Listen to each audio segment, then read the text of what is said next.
So Yeah. how would you infuse your own unique identifiers into some of these roles? How much of Colin was in some of the other characters? This journey of personal discovery and acting, and what I write about in my book, Agile Artists, is that all it comes down to is who you choose to be that resonates with your deeper core purpose and what inspires you on a deep level. You've got to choose who you are based on your 3 core values.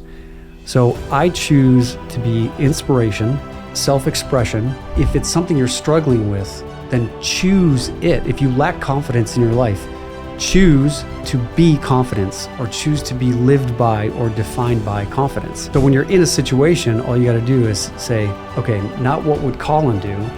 You just ask the question, what would confidence do? Welcome, everyone, back to the next episode of Power Your Voice. Today, we have a special guest that I just met recently at Leah Woodford's Speaker Life Summit, Colin Egglesfield. Welcome. Thanks, Delane. Nice to be here and chat about everything that we were just chatting about beforehand in terms of just empowering people to share their voice. Exactly. So on that note, can we start with your start and let everyone know what was your inspiration? How did you get down this road of famous celebrity turned coach, turned author, turned amazing human? Well, I appreciate that. And thank you for the opportunity to be here and to share my story. I grew up not too far from here in Crete, Illinois, and was planning on going to medical school. And I think just like a lot of people, you just kind of go to school and you end up in the track of, okay, this is what I'm going to do. I feel like my life was kind of planned out for me, but it wasn't something that I felt 100% sure that that's what I exactly wanted to do. And I found myself senior year at the University of Iowa, biology major, thinking about, okay, is this really what I want to do? And took the MCAT, and just there was this like inner resistance about, every part of my being was just kind of like, this doesn't seem like the right thing. Mm-hmm. And I think a lot of people find themselves in that situation, especially at like 20 years old, right, expecting to make a decision for the rest of your life. Like, what are you going to do? Mm-hmm. And so I just was like, I would find myself just like praying to God, like, give me a sign, give me something where I've got some more clarity about what I'm supposed to be doing here. And sure enough, on the radio, coming back from my waitering job one night, I heard on the radio about this model talent search thing, went to it, ended up in Milan, Italy, doing runway shows for Giorgio Armani and Versace. And it really opened up my eyes to this whole world of like artistry and creativity. Whereas I feel like I grew up more on the shy side, and I was really into art and that sort of thing. And I think I later realized that there's a personality type of this shy, introverted type of personality that is more into deep thinking and growing up, I used to lock myself in my bedroom and build model airplanes, and my sister would be like, why don't you come to this high school party or come out? And I'm like, no, I'm fine. I knew that I just didn't feel comfortable in groups of people, and I hated getting up in front of the class to give like, an answer or a book report. I would get literally to a place where I was hyperventilating and sweaty and couldn't speak. And so I guess I just figured, well, that's just who I am. And when I was in Europe, I got the opportunity to go to New York City to do some modeling work. And I was like, this is cool. This will last a couple of years. And started going on some TV commercial auditions that required no acting whatsoever. And my agent said, why don't you just check this out? And with modeling, you don't have to say anything. So it was fine. Like, you get to be in these amazing locations and work with some very creative people. And once my agent started sending me on these commercial auditions with required no acting, like shave for like Gillette or drive a car, I booked a Pontiac car commercial. Just being on set, being around the lights and the camera and, all this activity, it was exciting. But I was like, there's no way I could do acting because I'm shy. I get nervous in front of like cameras and all that. So I just kind of was like, well, this will kind of run its course, and I guess I'll go to medical school after this. And my agent said, you seem to be booking these TV commercials. Have you ever thought about doing TV or film? And I was like, God, no, this is not something that I would even know how to do or whatever. She said, why don't you take an acting class and see if you like it?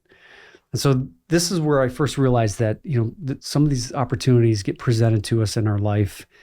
And do you walk through that door, or do you not? Mm-hmm. And I always encourage people to at least step through that door and see what it's like. Because how can you make a decision based on just an idea of what you think it is? I think it's much wiser to experience it and then say, you know what, at least I tried it. Yes. And once I jumped into this acting class on the suggestion of my agent, it was life transforming, because what I loved about it was the ability to practice being in front of groups of people, in front of audiences, and learn how to communicate authentically. And what was great about it was when you're doing a scene, you've got the words right there in front of you. So you don't have to think about what to say. The words are right there on the page, and you get to practice breathing life and bringing your personality to these words. And then there was another actor who sat across from you. And so you had to, for like 10 or 15 minutes, sit there from across from each other, say these words, but not just say the words, but connect with each other. And so in acting class, we learn how to connect on a deeper level than just the words that are coming out of our mouth. And so this helped me start to get better and more confident and more comfortable in my personal life with being able to communicate with my family and friends and girlfriends. And so it really just helped me with all aspects of life. And this is what I do now. I recognize how valuable this practice and this training is. And so now I essentially teach acting classes for non-actors so that you can become more confident and more focused and deliver your messaging with more clarity and ease, and bring your unique personality to it, because that's what people connect with. And I think a lot of people may be, the best real estate agent or the best doctor, but how do you communicate that to your patients or your clients on an authentic level, where it's not just facts and figures and trying to impress people with what you know? It's really inviting people into the deeper meaning or the deeper theme about who you are. And this is what's been great about my acting training, is that we train in how to analyze a story. What's the theme? What's the message? And then what role do you need to show up as in order to fulfill on telling that story? And this is essentially what I've now turned into a couple of books that I've written. I do some coaching, and it's just opened up this whole new world of this exciting opportunity to meet people like you and do more of this, because the acting industry has completely changed over the past few years. So it's been more difficult to make a living as an actor.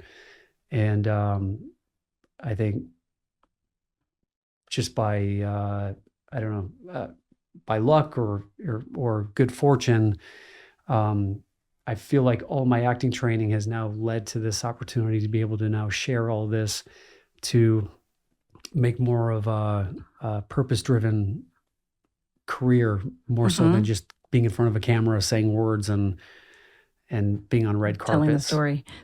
Exactly. Yeah. Red carpets must be challenging to have to deal with that. It is. It's nerve-wracking. It's like you've got like 40 photographers, and like it's, a lot of attention, and that can be very, very overwhelming. And so this is what I help people with, how to deal with that kind of pressure. And I do a keynote. It's called Own Your Moment. So how to own that moment when the moments really matter most, because these moments in life that can completely change the trajectory of your life based on how well you show up or how authentically you show up, or do you shy away from those moments and shrink back to your younger self-identity of not understanding or knowing who you really are. Hmm. I know that when we were talking earlier, you were sharing about the 2,000 casting calls that you went to Yeah. and your experience there of how you reframed that opportunity and you knew you went in with your most confident self, no matter what the outcome. Can you share a little bit more about that? Yeah, that was an evolution. So I wrote a book. It's called Agile Artists: Life Lessons from Hollywood and Beyond. And it's basically all of the lessons that I've learned from working on TV shows and movies with the likes of Kate Hudson and Sylvester Stallone, and making it in this highly competitive world of Hollywood.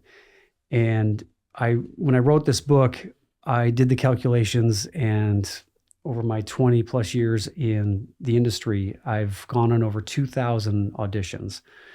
So that's 2,000 times where you have to read a script, analyze a character, and essentially choose how you're going to construct your persona so that when you walk into this room, you are believable as that character. Mm-hmm.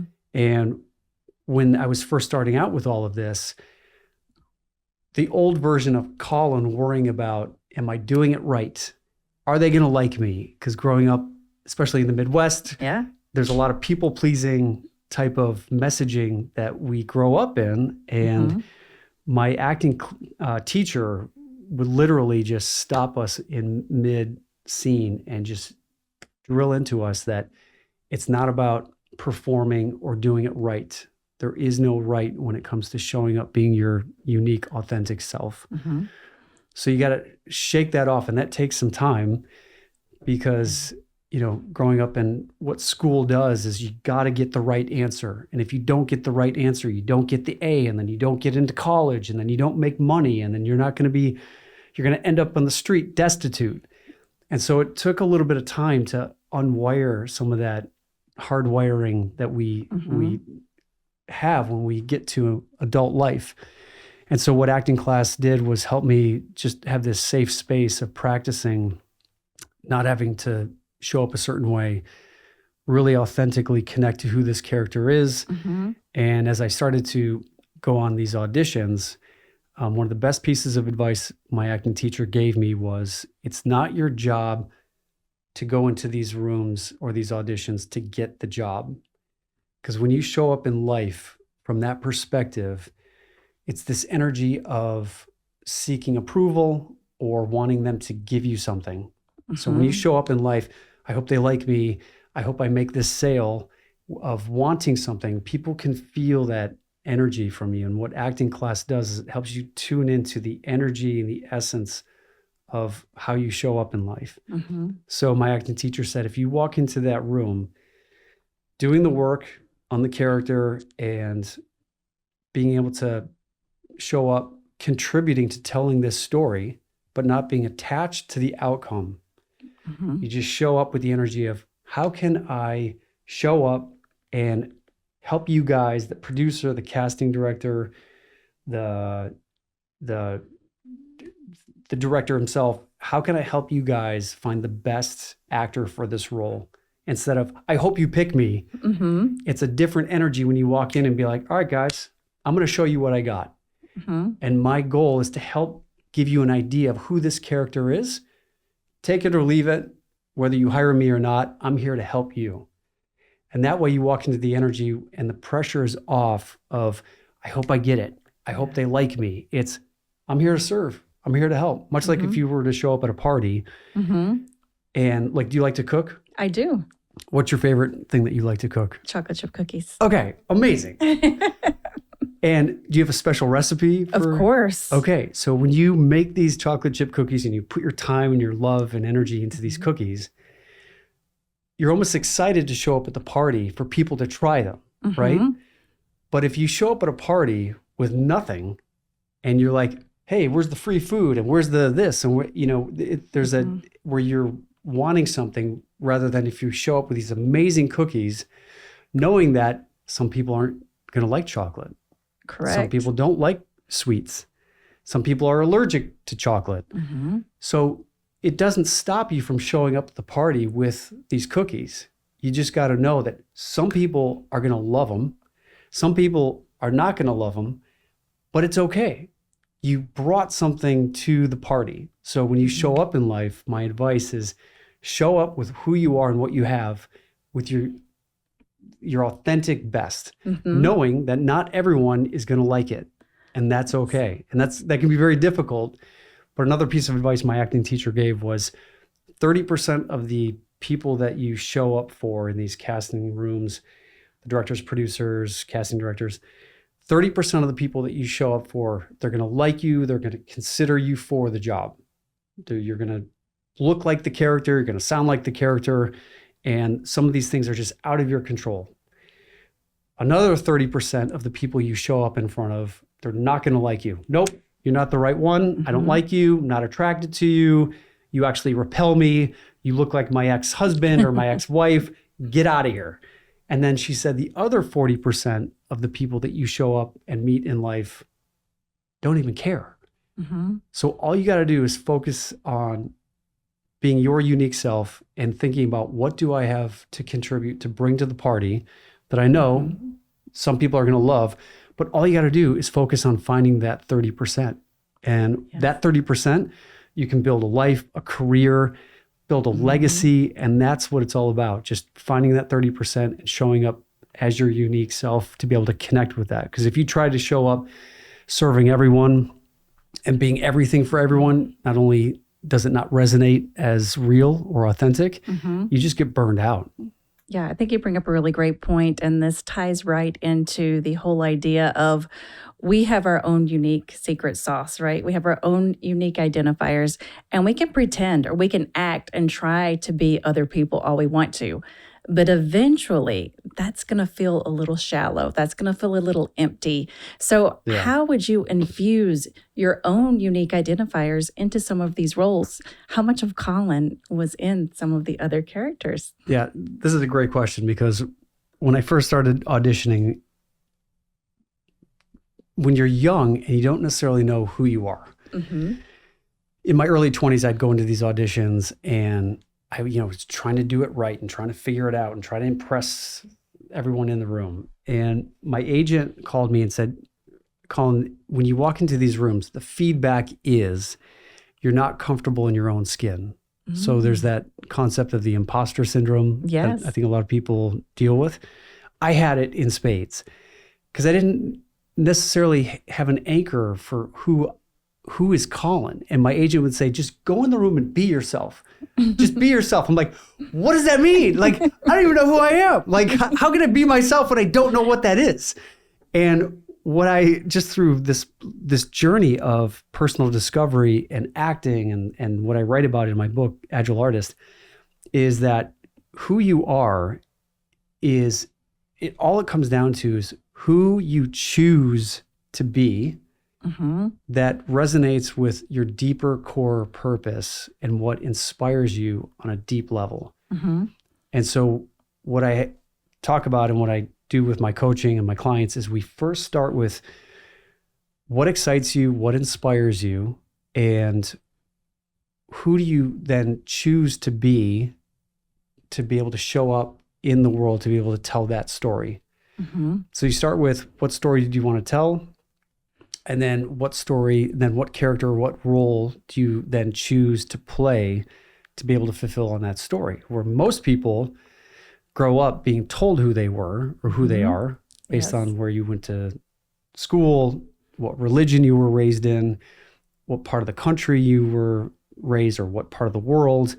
You just, like, my mom is from Ireland, so I'm Irish. So you're Irish. You've got the luck of the Irish. So I guess I'm lucky and what other people aren't, or I'm the middle child. I grew up as the quiet one. And I grew up in the south side of Chicago. So I'm a Sox fan compared to a Cubs fan.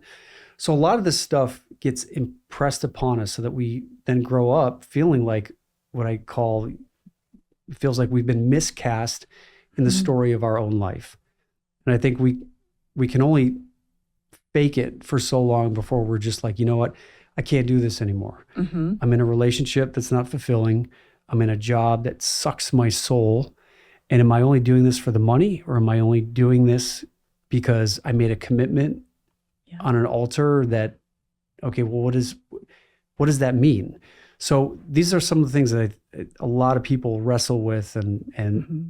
I wrestled a lot with this as well. And just to circle back to your original question, once I started to learn the process of choosing the character for the roles that I was auditioning for, I started going into these auditions, and when you fully commit as that character, I would feel confident as that character going into that room playing that character, but then I would leave and I would be like not confident in my own life. So I started to realize, well, you need to choose who you are. You can't just show up in life and expect things to work out. Mm-hmm. You've got to choose who you are based on your 3 core values.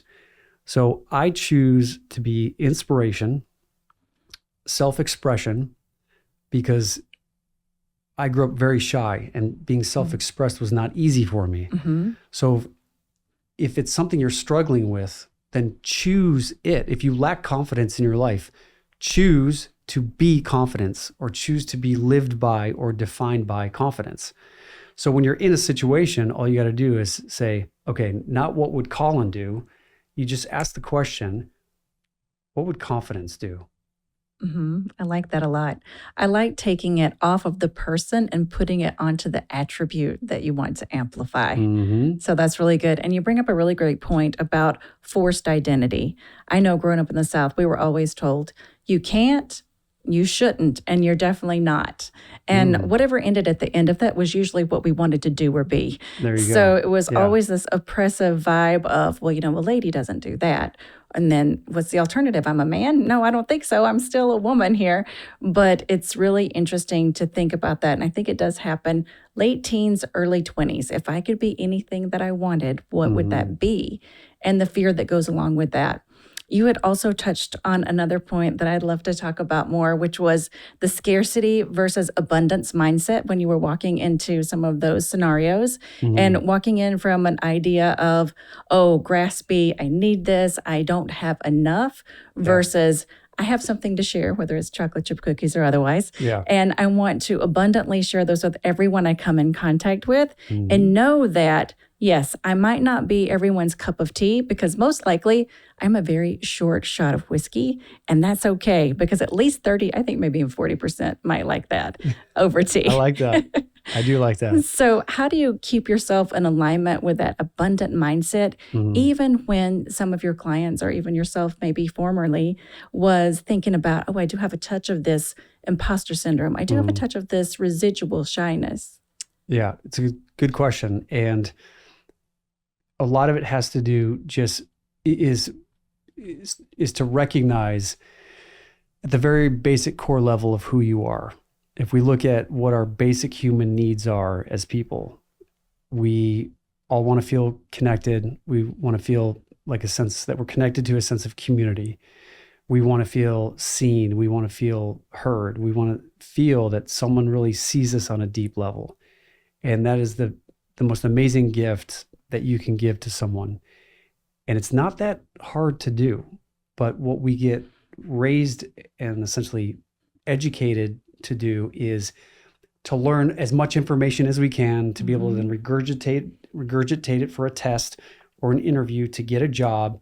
And then a lot of our perceived value is based on how many sales did we make, or how successful we are, how much money is in our bank account. And so when we then interact with each other from this identity of money and success, and of course it's going to be difficult to connect with each other, or to feel seen and heard.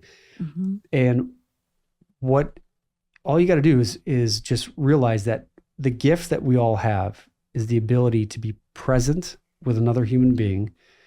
And this is what I learned from acting class: when you can just actively listen to another person without trying to fix them, without trying to give them advice. And this is hard for men, all you men out there, because we always want to fix and help and give advice, because our identity of self-worth is so wrapped up with performance and knowing it all. And to sit in that space of, you know what, hon? I don't know, but I'm here with you to help you figure it out. That's a very powerful place to be when you admit that you don't know something, but you show up with the energy of courage and strength and stability. Mm-hmm. So acting training teaches you, it's not just what you say, it's how you show up and be present with that other person. And Mm-hmm. anyone can show up with the presence of, I'm going to be here as a grounded sounding board for you. I'm not going to get swept up in your story where you see this all the time where people are like, yeah, I broke my leg. Oh no, you broke your leg. Are you okay? Are you going to be, do you need help? Like, so this energy of like, Mm-hmm. of being sucked into people's stories is you can go down this really wicked rabbit hole of squirreling into places where like misery loves company. It is enablement and codependency. Whereas if you just show up with the intention of, I'm going to show up confidently and listen to you, and even if I don't know something, I'm going to stay present in the energy of support Mm-hmm. and courage And sharing space. And just being there to let someone know that if you ask a question, well, how do you feel? I feel frustrated, I'm tired, I'm exhausted, and I don't know where this relationship is going. Most people will be like, well, what do you mean you don't know where this is going? Well, like, we've got this, and we got this, and we got this. Don't say that to a woman, just right? hold the space. And men, just look your lady in the eye, let her say it, and just say, I got it. I hear you. What does that mean to you? How does that impact your life? How does that make you feel about us being together? The problem is you've got to get agreement about if you desire to stay together, or if you're committed to building something together. Yeah. The problem is people get together without really fully committing to a defined outline of what it means to be in relationship. Truth. Whether that's personal or work related. And so I think having these sometimes tough conversations, but they can be revelatory in terms of really discovering who your partner is on a deep level. And especially when you get married or you're with someone for such a long time, when you get together initially, it's like, oh my God, I'm like, you're so hot. I just want to like go bowling and go to baseball games and eat and like do all kinds of fun things. And then like 5-7 years into a relationship, you're like, wait a minute, who are you? What was like, I thinking? what was it? Yeah. And We're like, I didn't realize that this is who you really were. Exactly. And so this is what I help with my coaching programs, is help people get very clear about not only who they are, because you can get lost and you can lose yourself in a relationship. Yeah. So we bring them back to a state of groundedness, knowing who they are, and understanding and getting a more of a 30,000 foot perspective about who they are and what kind of life they want to create for themselves and their family. And so I help people take on the persona of screenwriter and director of their own life. So I do this in my 6-week Inspire program, and it's super fun because I have them watch movies like Field of Dreams and The Matrix, and it helps them start to create different framing around how they show up in their life and in a relationship.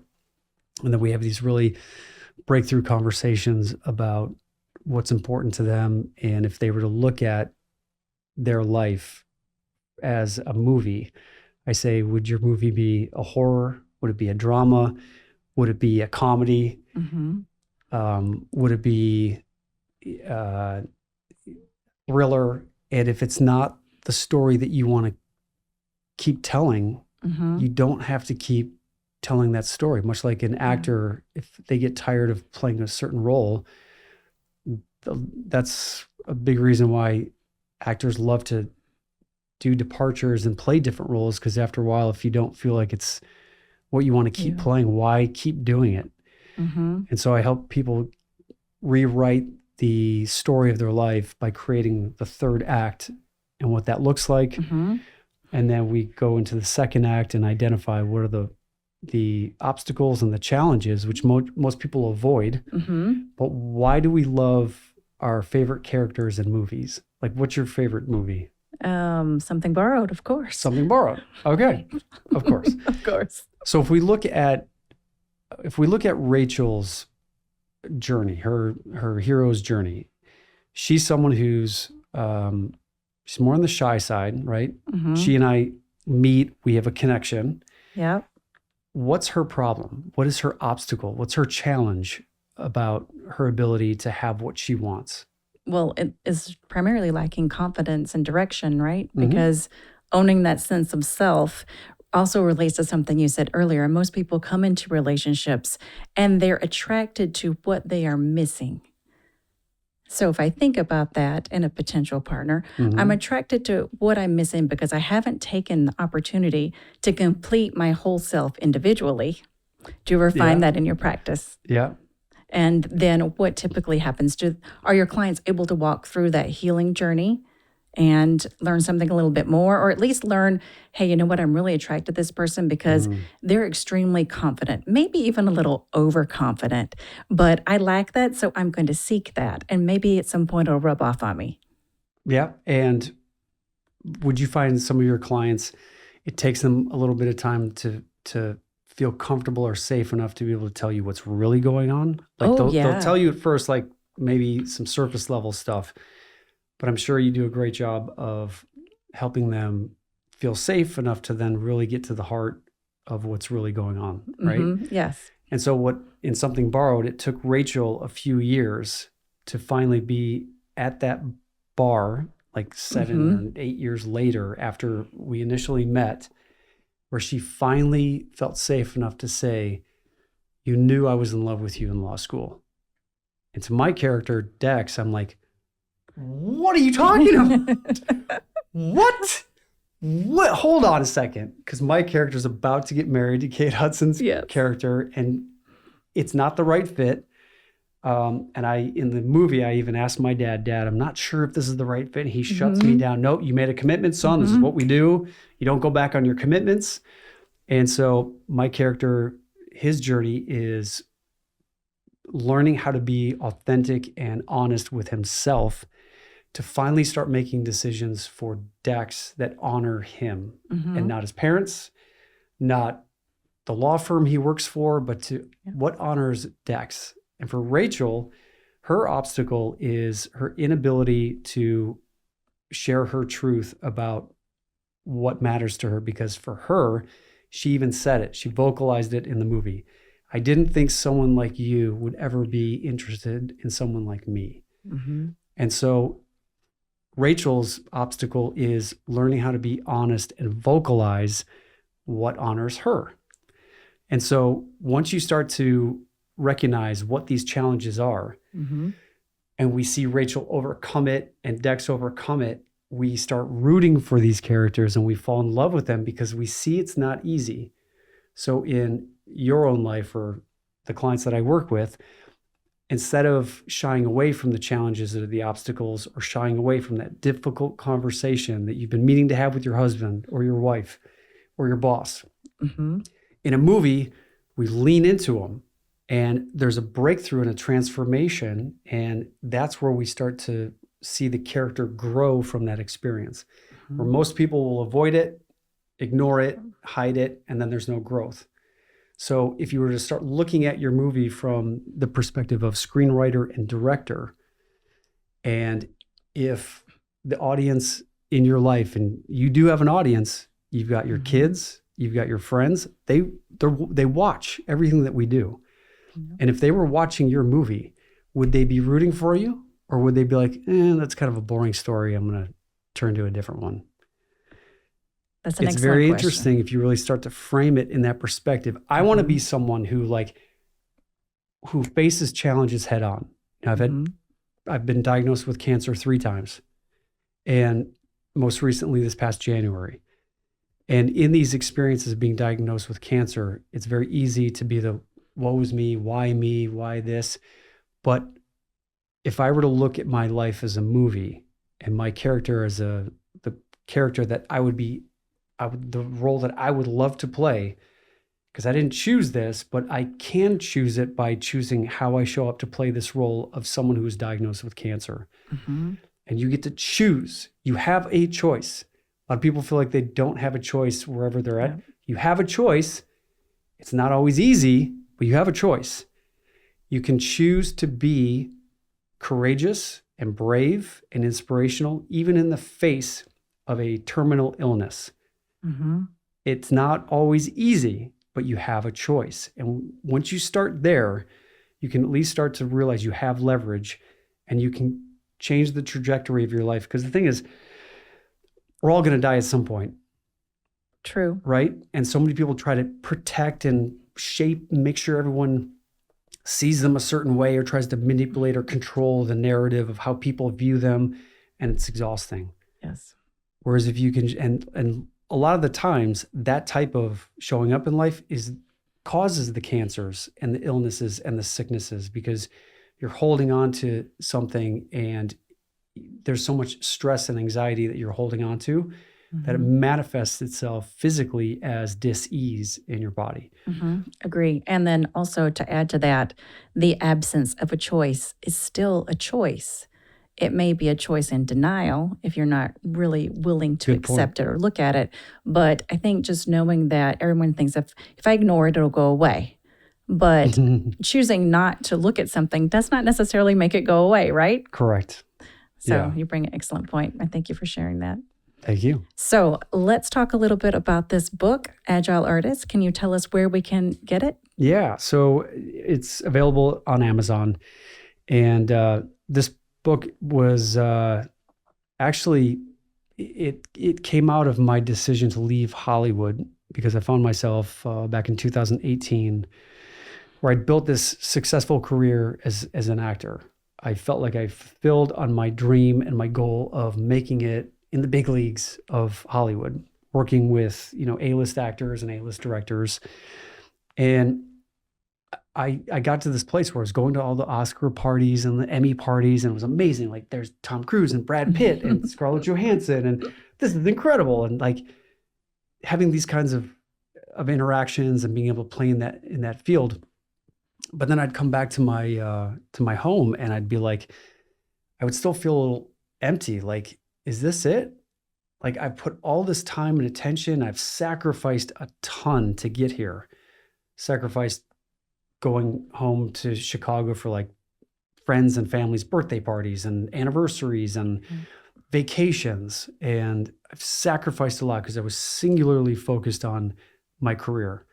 And I got to this place where I felt like, okay, I feel like there's something a little missing in terms of this deeper purpose fulfillment, where I was like, I thought being famous and being in front of all these people would bring me fulfillment and happiness. And what I realized was it was a lot of fun, I still love it, and I still do it, and I still produce, and I'm producing. But what I realized was I was hiding in a lot of ways, because as an actor, you get the words given to you. Say this, say these words, stand there. Everything else is done for you. The lights are there. They tell you where, like, go there. There's the food. There's the address where you show up. There's the studio. You walk in. Now, I'm not trying to discredit acting, because it is not easy. Like, to breathe life into a character and create a realistic or create reality in an imaginary circumstance is not an easy thing to do. But at the same time, I felt like there were other things that I started to get interested in, including motivational speaking from the stage. Whenever I would see Tony Robbins, I would be like, whoa, that's amazing. I went to his Unleash the Power Within, and to be on stage in front of 15,000 people and not having necessarily a script, but you could tell he authentically connects with so many people, and he has the opportunity to empower other people. And I was like, that's what I feel like I want to do more of. I've always been interested in teaching, and I used to coach Little League football. I love teaching. I love coaching. And so I always knew I wanted to get into that realm, but I was always afraid of, I don't know. I mean, that Tony Robbins is so good at it. Who am I to think that I could do that? So I had that imposter syndrome. So even though I was being seen by millions on my TV shows and my movies, I still felt like the real Colin, the real me wasn't seen. They saw Dex, they saw Tommy Rizzoli, they saw Josh Madden from All My Children. So when people would see me on the street, like, oh my God, I love you. Like, you love Tommy Rizzoli, you love Dex, but do you really love me or what I bring to the table? My chocolate chip cookies per se. And so I really started to do some soul searching because the business was starting to change right around then when Netflix and Amazon came in and Apple TV, where the whole streaming services completely has upended Hollywood. And even now, Hollywood is still trying to figure itself out. The old studio model of making a movie, putting it into theaters, and then a few months later, it comes on DVD, and then a few months later, it's on cable TV, and then a couple of years later, it's on free TV. There are these waterfalls of income producing for all of the assets that were created.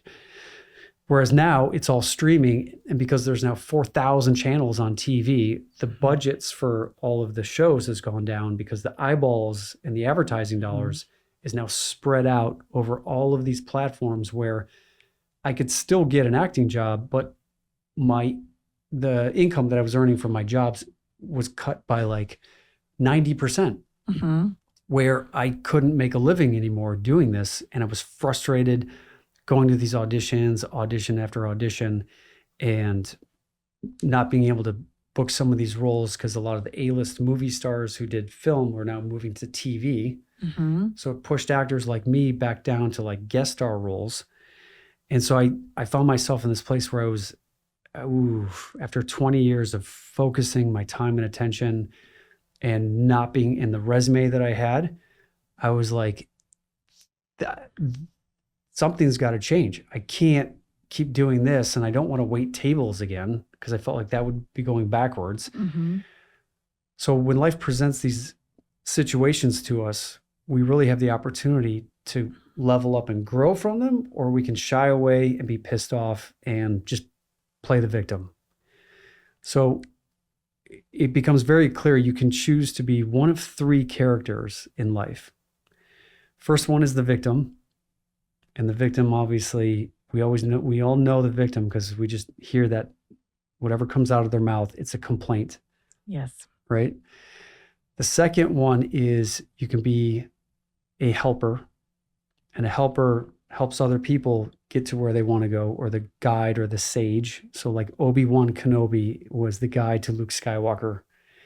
So you can be a victim, a helper, or you can be the hero. Now, the problem with being a hero is that everyone thinks that it's exciting to be the hero.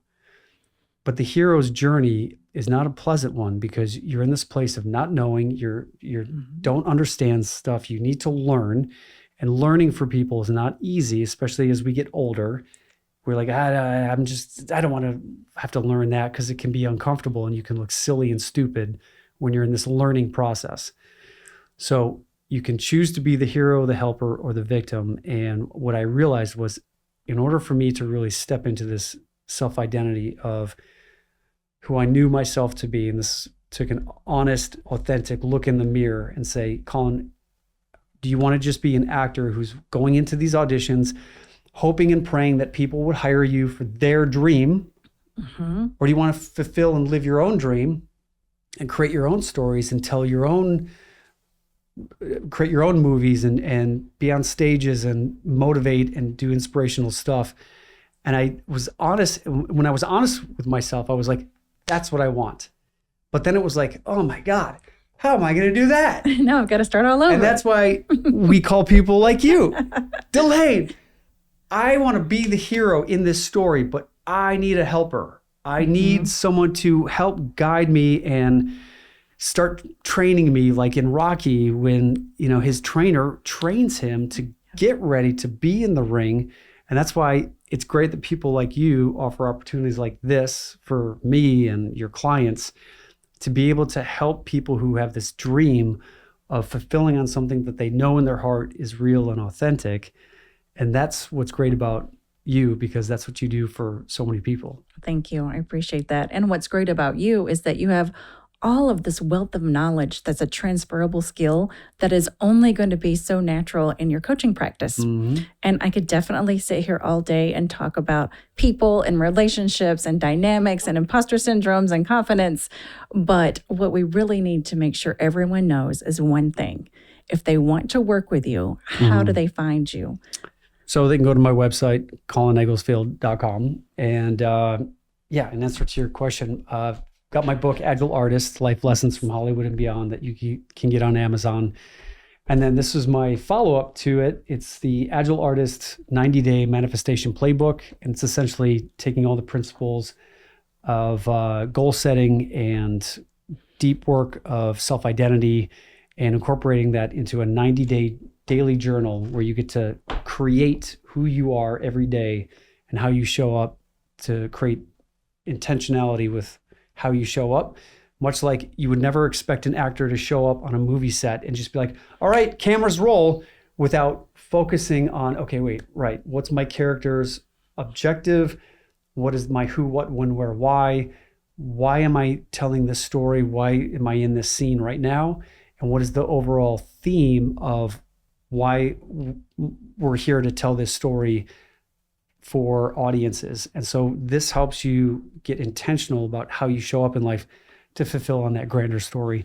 And just in addition to my books, I've got my 6-week Inspire program that's coming up January 4th. So I'll be doing some webinars to invite people into that program. And this is the 6 weeks of inspiration and motivation and goal setting, and essentially having you be the screenwriter and the director of your own life so that you can rewrite your story and really fulfill on that third act that you really want to create. And this is where, once you do that, I'm telling you, you're going to have your groupies and your people showing up to want to like get your autograph and take your picture. And really, I help you cultivate that it quality that movie stars, you see people who are movie stars have. Everyone has that ability and the capability of creating that and manifesting that. And then I do one-on-one coaching for essentially executives and people who are looking to become more confident and impactful with their communication, whether that's for keynotes, boardroom meetings, presentations, anyone who's essentially needing a little support in crafting a message. And I share with you some stagecraft techniques and mindset principles that enable you to show up with a plan of action and some tools and strategies so that when you show up in front of an audience, you can just let go and be free to connect with your audience and share authentically who you are. So when you show up with your cookies into that room, you just know that when you are committed and you're excited about what you're bringing to the party, that there are going to be people who resonate with it. And that's how you create success. That's great. And I think I heard a rumor that there is a retreat forthcoming. Yes. So I've done 4 retreats. So after doing these 6-week cohorts of getting people together, and we essentially go on these amazing journeys together. After them, people were saying, well, I want to now meet you in person and just spend some time with people, because we do this 6-week course online. It's all on Zoom. So I started doing these in-person retreats. I've done 3 in Scottsdale, Arizona, 1 in Tulum, Mexico, and we're going to be doing our next one next spring, 2026, looks to be Costa Rica. So it's all kinds of fun activities like hiking, and this one was probably going to include sailing and some like fun physical activities, but then we also do like yoga and mindful mindset work, and I help you practice delivering impactful and confident communication through the use of scripts. So I have people show up and I essentially have you learn how to analyze a script to be able to show up and have a powerful conversation. And then I also offer the opportunity for people to do like a 20-minute style TED Talk for them to practice being in front of audiences and getting feedback in a safe and empowering environment. That sounds awesome. I can't wait to learn more about it. Yeah.